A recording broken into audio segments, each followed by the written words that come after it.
अस्सलामु अलैकुम वरहमतुल्लाहि वबरकातुहू।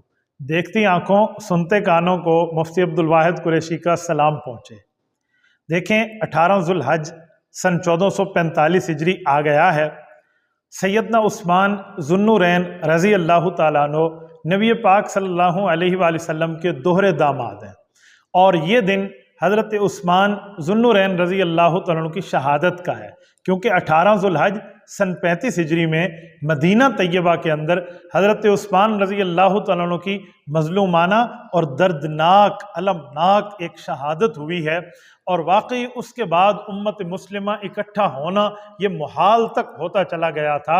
हज़रत उस्मान रज़ी अल्लाह ताला अन्हु जब शहीद हुए हैं, इनकी मज़लूमाना शहादत है, जब ये दिन हमारे मुल्क पाकिस्तान में आता है तो हमारे ऊपर लोग सवाल करते हैं कि ये तो ईद गदीर का यौम है, इस दिन आप ईद गदीर क्यों नहीं मनाते।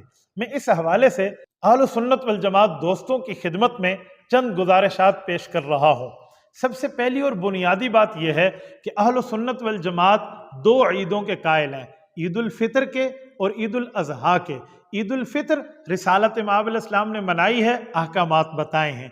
ईद उल अज़हा रिसालत इमाम अलैहिस्सलाम ने मनाई है, अहकामात बताए हैं। हम कहते हैं कि अगर ईद गदीर हुज़ूर पाक अलैहिस्सलाम ने, हुज़ूर के सहाबा ने, हुज़ूर की अहले बैत ने या कुरान करीम में अहदीस नबविया में किसी जगह ईद गदीर मनाने का हुक्म मौजूद हो, ईद गदीर के अहकामात की तफसीलात मौजूद हों, ईद गदीर मनाने का मामला मौजूद हो, तो आप पेश कर दें।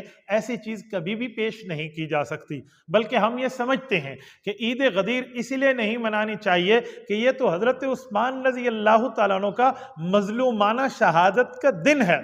और मेरे साथियों, ईद गदीर की बुनियाद लोग क्या पेश करते हैं, मैं चाहूँगा आपके सामने कदर तफसील से ये मामला डिस्कस करूँ कि ईद गदीर का मामला है क्या। एक मशहूर हदीस है जो आप सुन चुके हैं, मन कुन्तु मौलाहु फ़हाज़ा अलियुम मौला।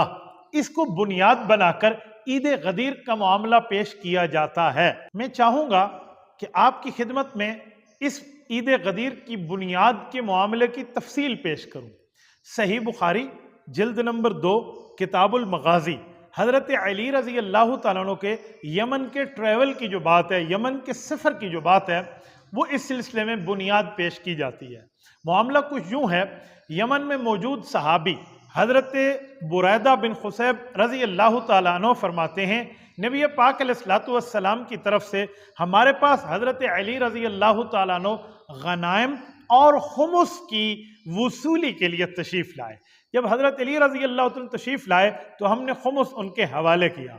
हमने देखा कि हज़रत अली रज़ी अल्लाह ताला अन्हु ने वहाँ से एक बांदी के साथ कुछ कुर्बत वगैरह फरमाई और हमने हज़रत अली रज़ी अल्लाह तआला अन्हु के इस मामले को नागवार समझा कि अभी तो नबी पाक अलैहिस्सलाम तक माल पहुंचा भी नहीं था, हुज़ूर पाक अलैहिस्सलाम तक पहुंचता, नबी पाक अलैहिस्सलाम तकसीम फरमाते, तब जाकर ये मामले में जिसको जो हिस्सा मिलता तो ऐसे ही होता। तो हज़रत अली रज़ी अल्लाह अन्हु को पहले तसर्रुफ इसके अंदर नहीं करना चाहिए था। ये हज़रत बुरैदा का एक नज़रिया था।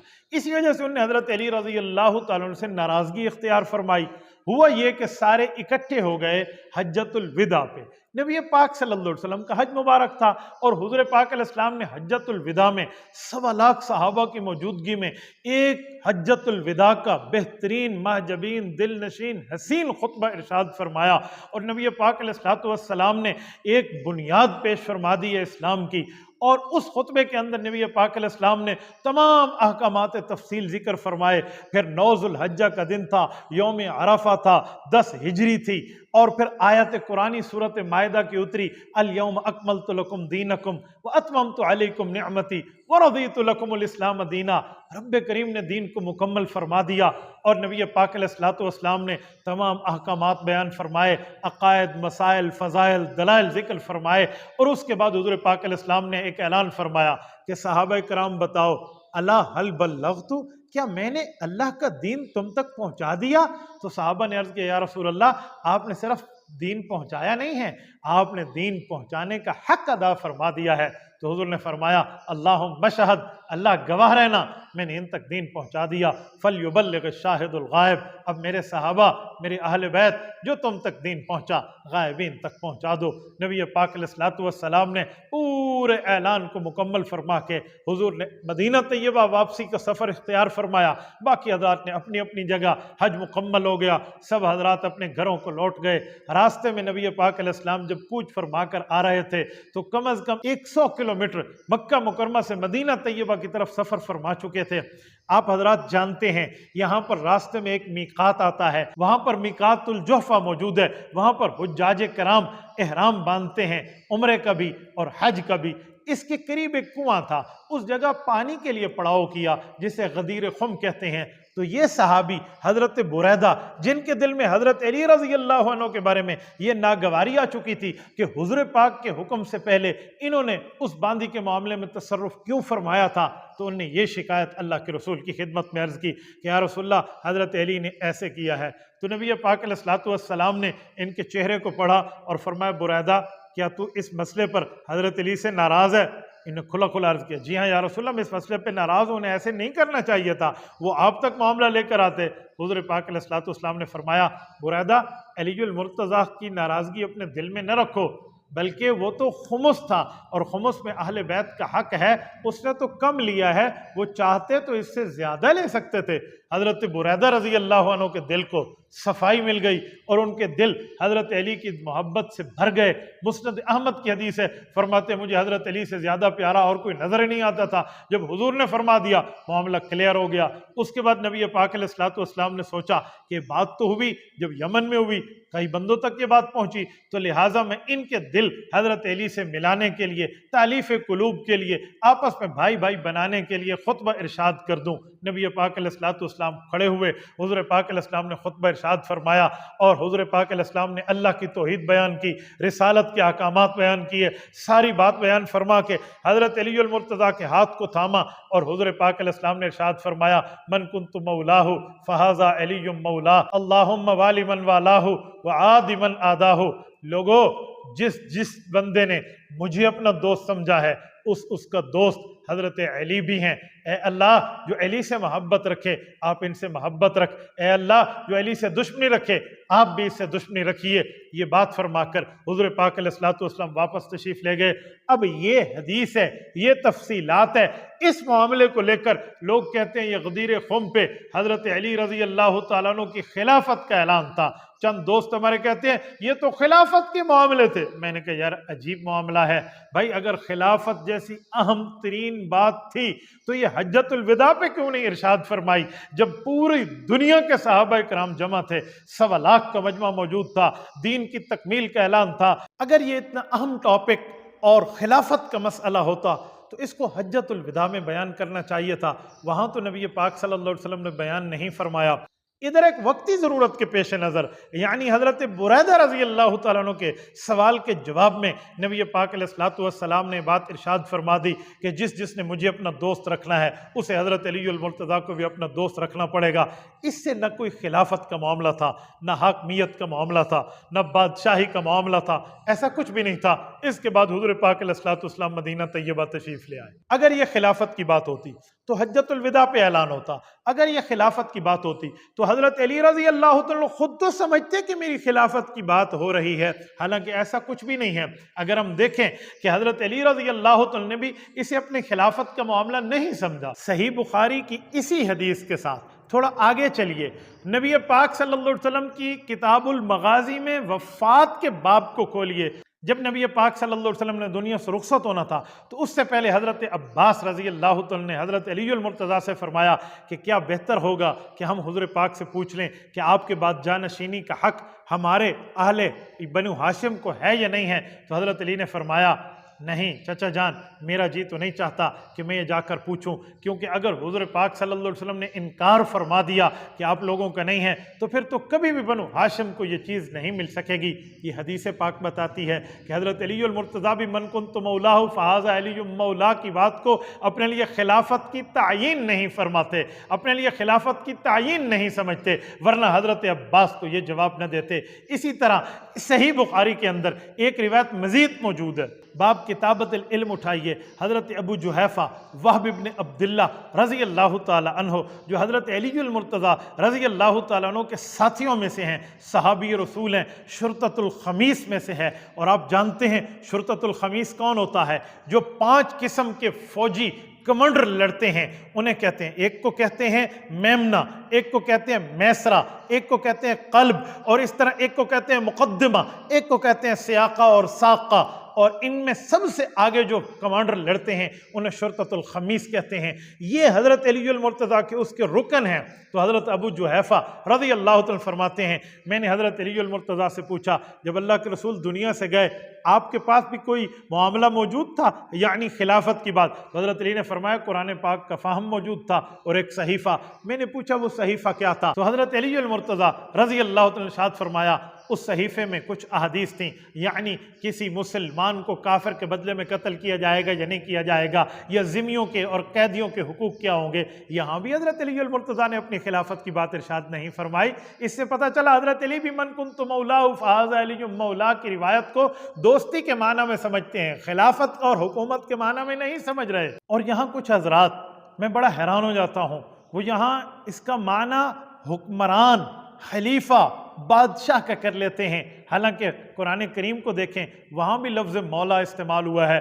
تو میں کم از کم آپ کی خدمت میں 10 تفاسیر پیش کیے دیتا ہوں۔ تفسیر طبری اٹھائے، تفسیر قرطبی اٹھائیں، تفسیر کبیر اٹھائیں، تفسیر بغوی اٹھائیں، تفسیر خازن اٹھائیں، تفسیر نصفی اٹھائیں، تفسیر جلالین اٹھائیں، تفسیر روح المعانی اٹھائیں، یا تفسیر بیضاوی اٹھائیں، یا تفسیر ابو سعود اٹھائیں، ان میں سے کسی جگہ بھی لفظ مولا کا معنی حکمران، خلیفہ، بادشاہ کا نہیں ہے بلکہ مددگار، دوست، اس معنی میں استعمال ہوا ہے۔ یہ نبی پاک صلی اللہ علیہ وآلہ وسلم نے جو اس طرح کی بات ارشاد فرمائی جسے من کنت مولاہ کے لفظ سے پیش کیا گیا ہے، تو اس سے سمجھ آیا جو شبہ حضرت علی کے لیے ان ساتھیوں کے دل میں پیدا ہوا تھا، نبی پاک علیہ السلام نے اس شبہ کو رفع فرمایا کہ بھائی ایسا معاملہ نہیں ہے۔ حضرت علی المرتضیٰ کا تو حق بنتا تھا، اس لیے باندی کے معاملے میں انہوں نے تصرف فرمایا۔ امام ابن اسیر الجزری رحمۃ اللہ علیہ کی النہایہ اٹھائیں، 16 معانی انہوں نے لفظ مولا کے لکھے ہیں، کوئی معنی بادشاہ، خلیفہ، حکمران کے معنی میں نہیں لکھا۔ اسی طرح لغت کی مشہور کتاب المنجد اٹھائیے، ان نے 21 معانی لکھے ہیں، کوئی معنی اس طرح نہیں لکھا کہ حضور پاک کے بعد حکمران ہیں، خلیفہ ہیں، بادشاہ ہیں، ایسا کوئی معنی انہوں نے نہیں لکھا۔ اگر یہاں حکمرانی کا معنی تھا، خلافت کا مطلب تھا کہ خلافت بلا فصل حضرت علی رضی اللہ عنہ کو حاصل ہے، تو میرا سوال ہے جب حضرت ابوبکر صدیق کی حضرت علی رضی اللہ عنہ نے بیعت فرمائی ہے تو اس وقت تو یہ انہوں نے معاملہ کوٹ نہیں فرمایا، مہاجرین و انصار نے بیعت فرمائی ہے انہوں نے تو یہ معاملہ پیش نہیں فرمایا، اہل بیت اور صحابہ نے بیعت فرمائی ہے انہوں نے تو یہ معاملہ پیش نہیں فرمایا۔ جب حضرت ابوبکر صدیق دنیا سے چلے گئے اور حضرت عمر رضی اللہ تعالیٰ عنہ کو خلیفہ نامزد فرمایا تو اس وقت بھی یہ بات نہیں آئی۔ حضرت عمر دنیا سے جا رہے، 6 بندوں کو کمیٹی بنائی ہے، حضرت علی سمیت اتفاق حضرت عثمان پہ ہو جاتا ہے، اس وقت تک تو یہ کوئی بھی اس کو خلافت اور حکومت اور بادشاہت کے معنی میں پیش نہیں کر رہا۔ میں اسی پر ایک روایت آپ کی خدمت میں اہل بیت کی عظیم شخصیت سے پیش کر رہا ہوں، نجیب الطرفین شخص سے پیش کر رہا ہوں، حضرت امام حسن رضی اللہ تعالیٰ عنہ کی اولاد، حضرت امام حسن مثنى بن امام حسن بن علی رضی اللہ عنہم، جو حضرت علی کے پوتے اور حضرت امام حسن کے بیٹے اور حضرت حسین کے بھتیجے اور ان کے داماد حضرت سیدہ فاطمہ بنت حسین کے خاوند حضرت حسن مثنى غازی کربلا، ان سے ایک روایت پیش کر رہا ہوں، آپ اٹھائیے طبقات ابن سعد اٹھائیے، امام ابن سعد رحمۃ اللہ علیہ نے جلد نمبر 5 میں طبقات ابن سعد کے اندر حضرت حسن بن حسن المثنى کے ذکر کے ساتھ اس روایت کو پیش فرمایا ہے کہ ان سے ایک شخص نے کہا کہ نبی پاک صلی اللہ علیہ وسلم نے کیا خلافت علی کا معاملہ پیش نہیں فرما دیا تھا، من کنت مولاہ فہذا علی مولا میں؟ تو حضرت امام حسن مثنى ارشاد فرمانے لگے کہ میرے بھائی ایسی بات نہیں ہے۔ حضور پاک علیہ الصلوۃ والسلام واضح اور کھل کے بات ارشاد فرماتے، کیٹاگوریکلی نبی پاک صلی اللہ علیہ وسلم ایک بات کو کنفرم کیا دیتے تھے، جیسے نماز ہے، روزہ ہے، حج ہے، زکوٰۃ ہے، تو نبی پاک علیہ الصلوۃ والسلام نے ایسے کیوں بیان نہیں فرمایا؟ اس سے پتہ چلا یہ خلافت کا معاملہ نہیں تھا، یہ اہل بیت کے گھر کی بات ہے، تو میرے دوستو اہل سنت والجماعت آج تک اسی نظریے پہ قائم ہیں، اسی لیے عید غدیر نام کی ہم عید نہیں مناتے۔ دراصل یہ حضرت عثمان رضی اللہ عنہ کی شہادت کا دن تھا۔ میں اس دن ایک دوست سے پوچھ رہا تھا، میں نے کہا بھائی عید غدیر کی کوئی اور دلیل ہو تو لاؤ، یہ دلائل تو میں نے آپ کے سامنے پیش کر دیے ہیں۔ مجھے کہنے لگا مفتی صاحب اور کچھ بھی نہ ہونا، خوشی کی بات ہے، منا لینی چاہیے۔ میں نے انہیں کہا میرے بھائی مجھے بتاؤ، خوشی کا معاملہ اگر شہادت والے دن میں اکٹھا ہو جائے تو پھر آپ منانے کی بات اگر کرتے ہیں، 18 ذوالحج حضرت عثمان غنی کی شہادت کا معاملہ ہے، آپ کہتے ہیں چلو خوشی کی بات کریں، تو 10 محرم کو حضرت نوح علیہ السلام کا بیڑا پار ہوا تھا، 10 محرم کو حضرت موسیٰ علیہ السلام فرعون کے مقابلے میں کامیاب ہوئے تھے، تو کیا 10 محرم کو تو حضرت موسیٰ علیہ السلام کی خوشی کی عید منائے گا؟ نوح علیہ السلام کی کامیابی کی عید منائے گا؟ یار اس دن سوچ بھی تو نہیں سکتا۔ حضرت حسین رضی اللہ عنہ کی مظلومانہ شہادت کی بنیاد پہ تو حضرت عثمان تو حضرت حسین کے خالو ہیں، ان کی مظلومانہ شہادت والے دن عید غدیر کا معاملہ کیا ہے؟ اس لیے اہل سنت والجماعت نہیں مناتے۔ یہ میرے عنوان کی بات تھی، میں نے آپ کی خدمت میں رکھ دیا۔ اللہ تعالیٰ آپ کو رمے انصاف کے ساتھ، حق کے ساتھ شریعت پہ عمل کی توفیق عطا فرمائے۔ جزاکم اللہ تعالی۔ السلام علیکم ورحمۃ اللہ وبرکاتہ۔